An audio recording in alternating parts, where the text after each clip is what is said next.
doesn't take long to realize there's something different about Carly. She has all the behaviors of a disorder known as autism. The repetitive motions, the lack of eye contact and hand flapping, the tantrums and often unpredictable behavior.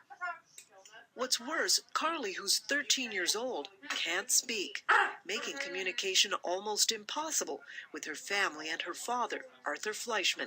It's incredibly frustrating. You know that she's trying to say something or do something, but that's only the very basics. She couldn't express emotion, she couldn't express her wishes or what she wanted to do. Like many children with autism, Carly lives locked in a world of her own. Come grab a seat. 2 years ago, there was a breakthrough.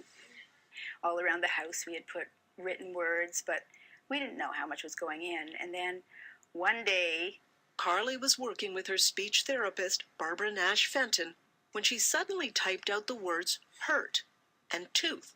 She had a toothache. Then all of these words started to pour out of her. It was just sort of an exciting moment because we didn't realize that she had all these words. And it was one of those moments that in my career I don't think I'll ever forget. Through her typing, Carly had unexpectedly found her voice. And she had a surprising and powerful story to tell. I am an autistic girl who has learned to spell and can't tell people to stop looking at me like I am helpless. Over the following months, Carly started writing about her feelings, about how all along she'd understood what her family was saying, and how she was trying hard to control her behaviors. I try very hard to act appropriately. It's so tough to do when people think it's easy, because they don't know what is going on in my body. She explains why she makes noises, why she hits herself. It feels like my legs are on fire, and a million ants are crawling up my arms. We were stunned. I mean, we realized inside was this intelligent, articulate, emotive person that we had never met. And this is how Carly types. It's slow, one letter at a time. Filled with distractions, but all the words are her own. The voice is supplied by her computer. If I could tell people one thing about autism, it would be that I don't want to be this way, but I am. So don't be mad, be understanding. Her family finally learned why she loves swimming so much, because it helps her control her body, and that she loves it when her father reads to her. He steers the canoe into a narrow channel that will take him, I'm not there yet. But in the beginning, few believed that Carly could write on her own, not even the woman directing her ABA therapy, Nicole Walton Allen. I was very skeptical. I thought, I need to see this because I need to see whether or not this child is spontaneously typing, whether she's being assisted, coached, prompt.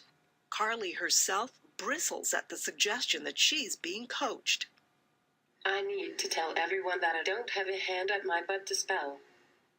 And she says she's learned all that she knows simply by listening, answering with the typical sarcasm of a 13-year-old. Can't speak, but I can hear. Duh.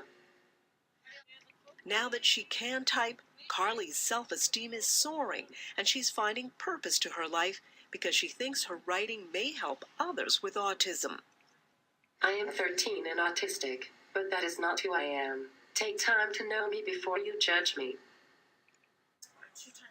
Nicole Walton Allen, who runs one of Canada's largest ABA programs, says Carly's most impressive gains have come in the last 2 years. It supported the notion for me that you cannot give up on these children because it is the cumulative effect of much time and energy that has gone into her. What would have happened to her? She would have been the locked-in child that now she'd be a locked-in teenager, and she would probably be aggressive, and she would not have the quality of life that she has today. And Carly herself has a message for those caring for children who have autism. Never give up. I recently learned that dreams can come true, and that if a child like me or their parents' dream is for them to communicate one day, that anything is possible, if you believe.